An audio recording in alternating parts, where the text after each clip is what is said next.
Hi guys, welcome back to another video.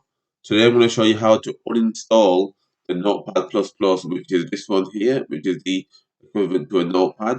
If you don't like it, you don't want to use it and you want to install it, this is the video for you. So let's get straight into the video.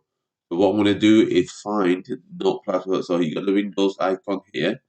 You go on that and find Notepad in the list, so you got a recent added here. So what I would do is right click on that Notepad++. Then you got this menu appearing here. What you want to do is click on uninstall. So which brings up the uninstall or change a program um, page. So if you go and find the Notepad++, right click on it and then click uninstall.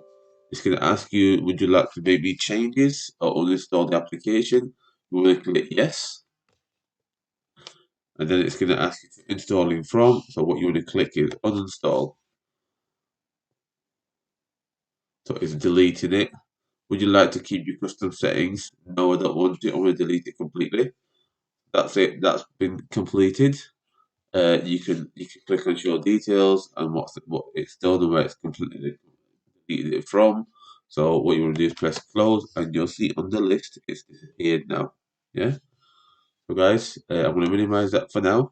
So there you are. Off the desktop, it's gone.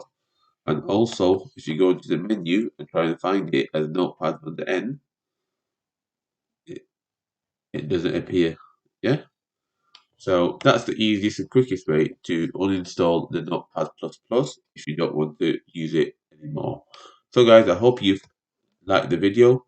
Make sure you like, subscribe, and make sure you share this video with your friends and family. Make sure you comment down below on any issues that you're having or any help that you need with anything tech related or software related or anything like that or online.